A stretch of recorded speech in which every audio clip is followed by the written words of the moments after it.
What is going on, everyone? My name is Joseph P Hutchinson here, and I am with, The ScaryTeller. and this is the first ever episode of Introverts Extroverting. It's a weekly podcast where we talk about whatever the fuck we feel like talking about. Pretty much horror, nerddom, all that fun stuff. Sci-fi, porn, Games. memes. What else? Pretty much everything you could think of. Right. And while we do our best to be inclusive and respectful of everybody's opinion, fuck you. Pretty much. This is just two nerds talking about stuff, and we're recording what we talk about. For those who don't know, the ScaryTeller here is a force to be reckoned with in the voice over community. His own personal YouTube channel where he does his own readings and whatnot. Very talented young man. Why, thank you, sir. Absolutely. Myself, I have been a writer for a long time. I run my own media company, Cook People Media, and decided one day, fuck it, let's do a podcast. So I sat down with my guy Phil, and now we're doing this damn thing. But enough about my ramblings. Mr. Phil, how did you yourself get into horror? You know, what do you love about it? What I love is they always say everyone loves to be scared. That's the whole thing. That's where it started. When I was a kid, growing up, my father would always be like, you have to see this movie. You have to see that movie. So I started, I think the first real horror movie I ever watched was the original Halloween, 1978, Oh, yes. John Carpenter. Yes. And it scared the absolute shit out of me. As it should. It fucking should. John Carpenter did a good job with scaring everybody. And then growing up, once you watch it again, you're like, the movie itself isn't really that scary. But when you add that music, it's that friggin' music. Oh, dude, the music, the cinematography. Yeah. I mean. Yeah, there's a reason his Twitter handle is the Master of Horror. Yeah. You the original Halloween was really one you could not fuck with. I mean, the remakes, we could talk about that at a different time. Remakes are a whole other ballgame. Oh yeah.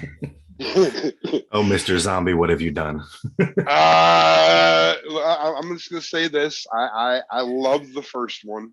The first Halloween Rob Zombie did was like, that's how you make a Michael Myers. That's the recipe right the fuck there. A very respectable job.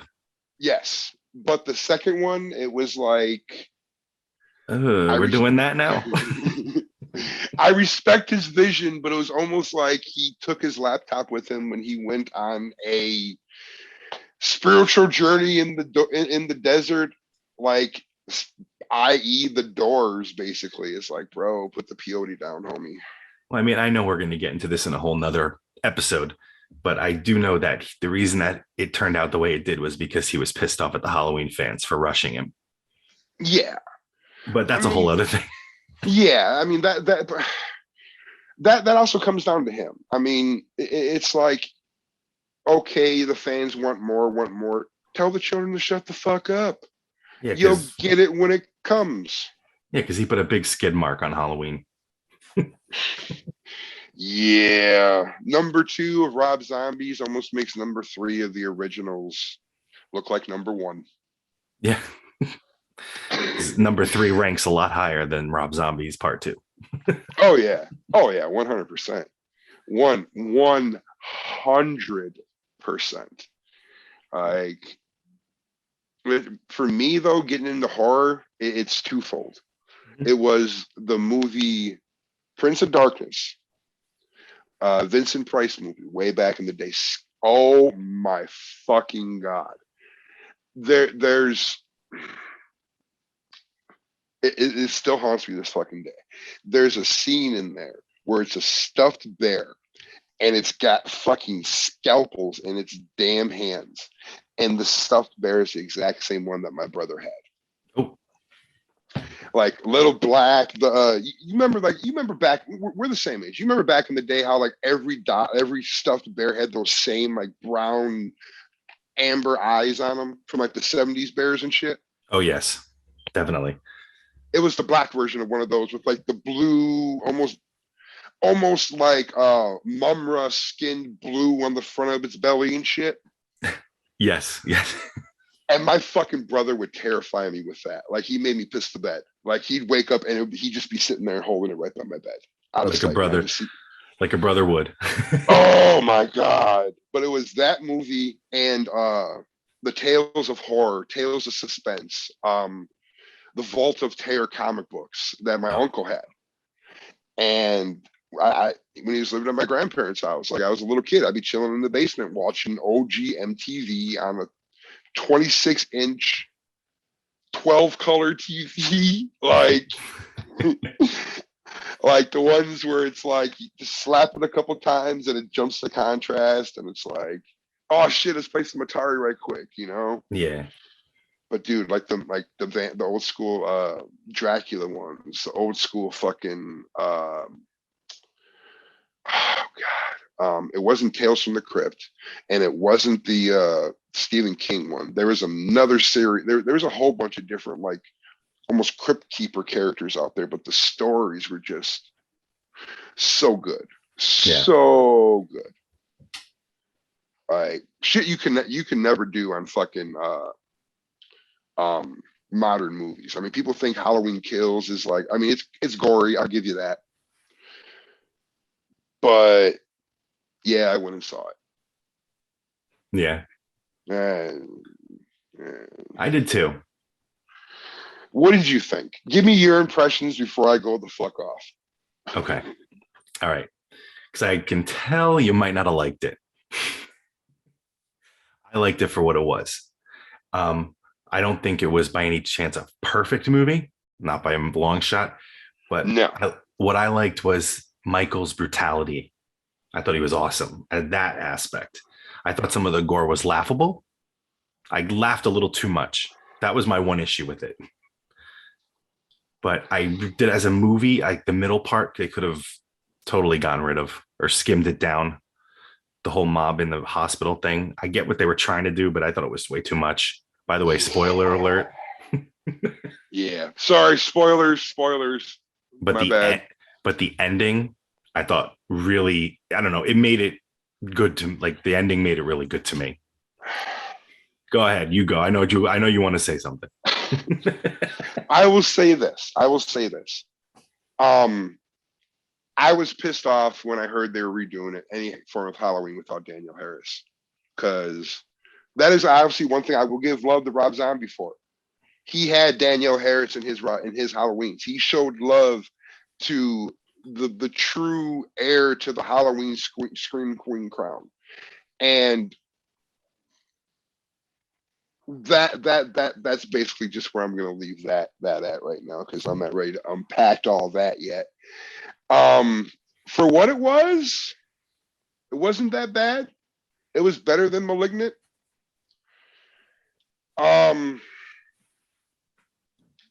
I just couldn't get past the fact that they had the balls to reboot the series, ignoring all that great lore that occurred after the original movies. Like, I just couldn't enjoy it.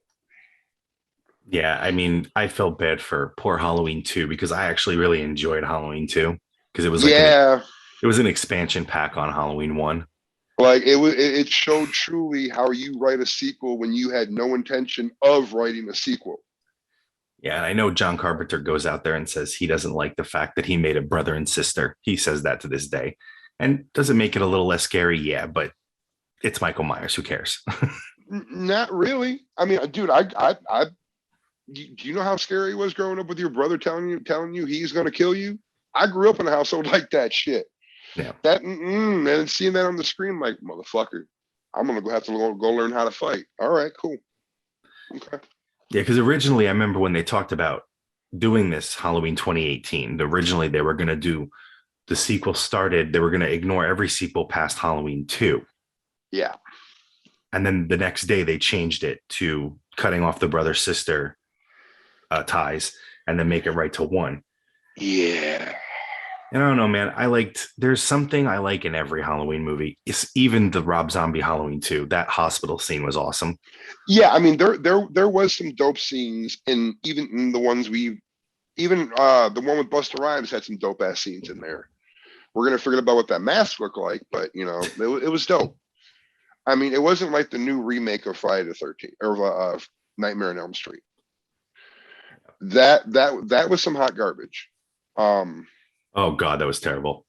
yeah, like it's the same. It's the same. Okay, I got a feeling that this is just gonna have to happen, and we're gonna have to come up with something for episode 2 because I just opened the fucking Pandora's box. I why the fuck? Answer me this. Answer me this, Scary. Why the fuck do people refuse to make a Hellraiser movie without Pinhead? Dude, I have no idea. How come? Sorry, I'm getting ahead of myself now too. How how is it that these to me the Hellraiser movies are so underrated and they keep going direct to DVD? What the hell is that about? Yeah. Well, it, They have some of the best, like Pinhead's dialogues are just so freaking amazing. They're scary and they just sound so he's so eloquent, but he's so twisted, and that's what makes him so great. well, the problem is that you know the Doug Bradley. It's the same thing as Freddy. It's like Doug Bradley and Robert Englund. They're not masked characters. They're makeup characters. Same thing with Tony Todd as the Candyman. Yeah. And I mean, we're going to touch on this in episode 2 when we go into like remakes and shit. But that's why you can do what you do with Freddy, with Jason, with Pumpkinhead, with the Leprechaun. It's such thick prosthetics with those and masks that you don't actually see really the actor underneath. You can layer it up.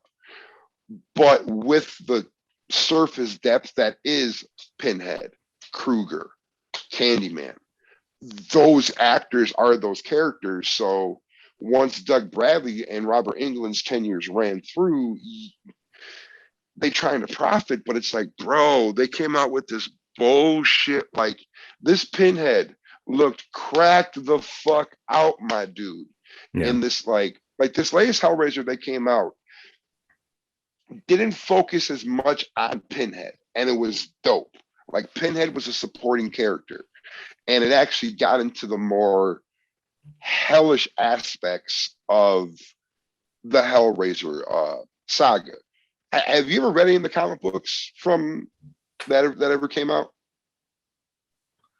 No, I have not. We're gonna change that.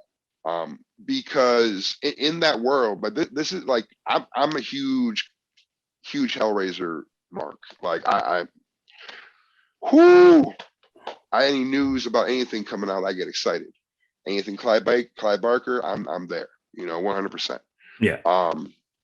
I may say his name wrong because I'm a stoner whose tongue moves quicker than his fucking brain can allow it to process, but it is what it is. In that world, you have it's not just like the Cenobites. You've seen the movie Nightbreed, right? Yes. Okay.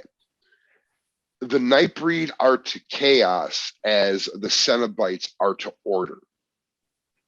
They're still evil. They're just opposite sides of the same coin.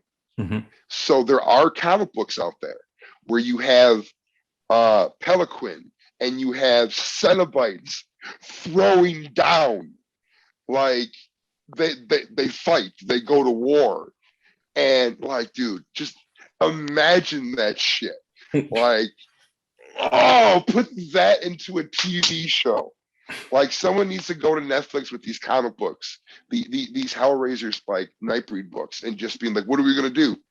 Put it on the table and be like, that. We are doing that. You are gonna write me a blank check so I can do that. I'd watch Like, that. bro, like, dude, there's some books out there where fucking like, I mean, like what we see in the movies for like the Hellraiser ones is like is also Hellraiser is one of the huge influences I ever started writing horror because it had an erotic aspect to the pain, which in the S&M probably influenced me to the kinky bastard I am today. But just the descriptive words in the Hellbound Heart, it is just up there with Edgar Allan Poe. It's fucking poetry. Like you just feel the evil and like how the Cenobites are actually described compared to how they're translated. Yeah, it makes sense because in the books with the Cenobites, have you read the books at all, Phil? Or I haven't actually. you haven't? Okay, no. That's something else we have to fix. I'm down for good books. Yeah, even if you get the audiobooks, dude, because like in the books, like the Cenobites are like the big demon thing at the end that chases them through the hallways. That's what a Cenobite actually looks like. Yeah. Pinhead is actually just a high priest down in hell. Spoilers and give it a read, dude. You'll love it. It's so good. But it's like that type of horror is just so good. Sounds good. I'm gonna read them. I'm a snooty bitch. I can't help it. I mean, but no, it's like how. But dude, don't get me wrong. Halloween is probably one of the most solid franchises out there because without Halloween, I don't think we would have the masked monster genre that we do now. I know for a fact we wouldn't. Very true.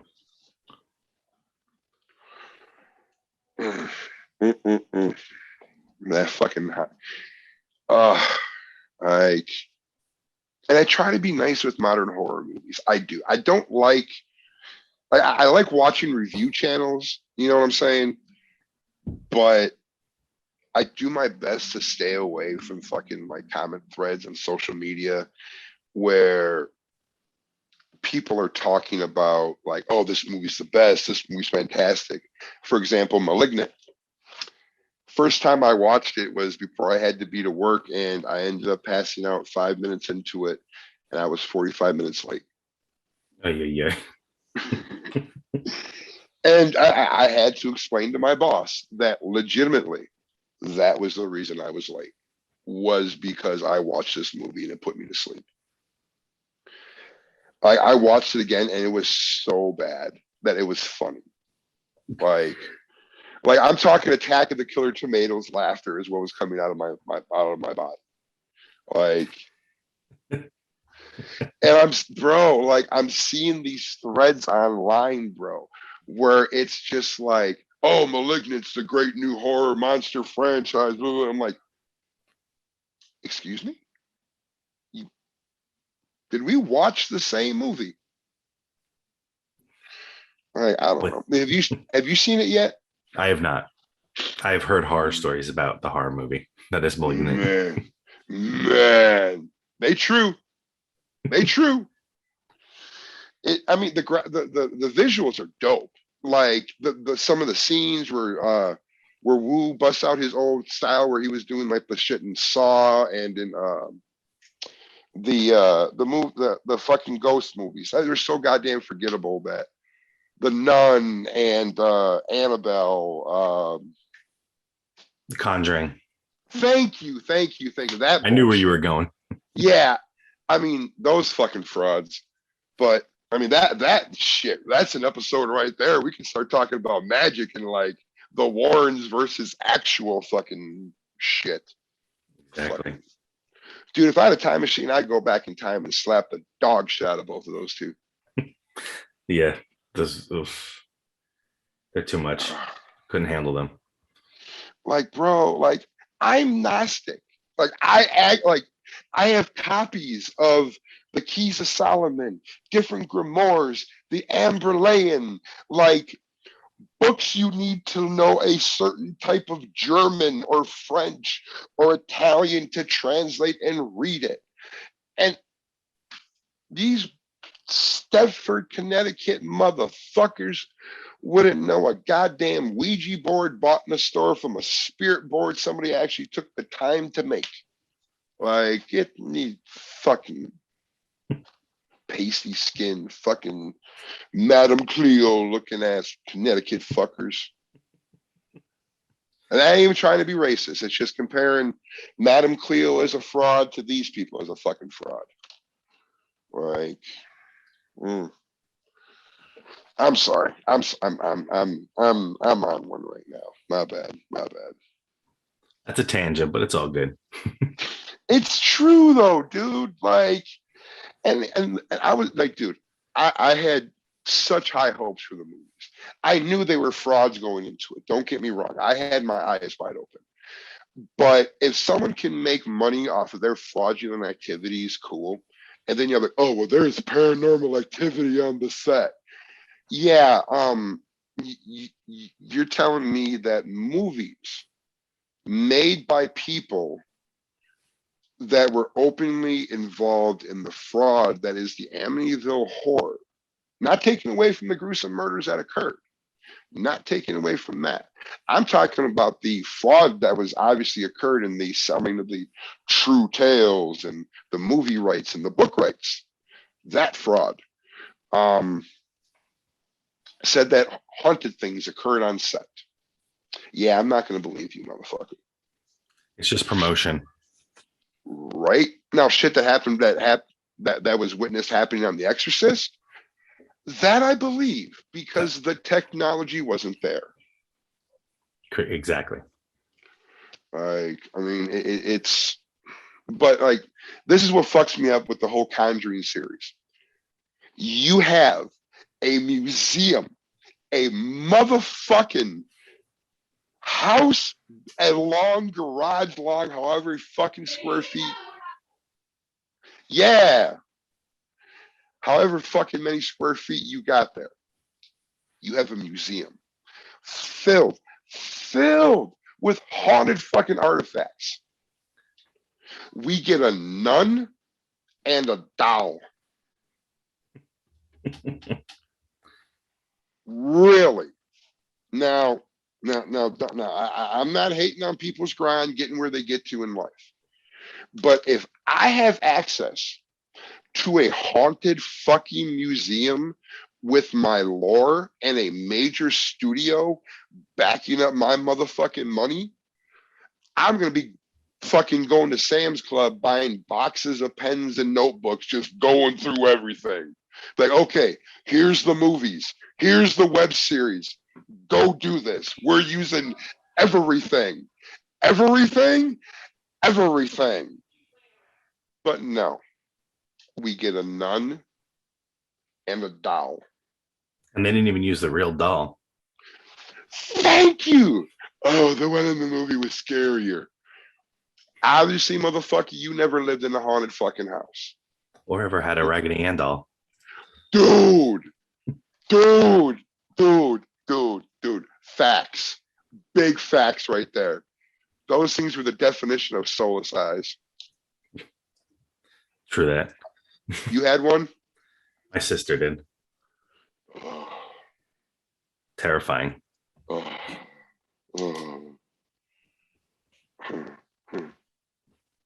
This is something I always been meaning to ask you. Ever since you and I connected, like, where did you get the handle ScaryTeller from? Honestly, I just came to me and it just sounded good. It was. It does. I mean, don't get me wrong. I like it. It works. I was just like, where does motherfucker get his name from? Yeah, I was just thinking about it because the guy was telling me stories, and I just said, "Well, I'm telling scary story." Well, ScaryTeller. Oh, there you go, ScaryTeller. It works, bro. Dude, bro, I'm telling you, bro, it works. Don't get me wrong. It definitely works. It's just one of those, like, sitting here looking at that logo. I'm like, huh.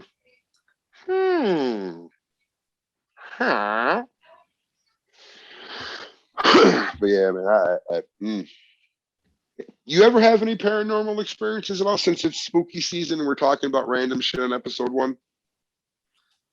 I've had a few. Nothing too crazy. That's probably Well, another episode. oh, we can go into details later, but like, give me an example.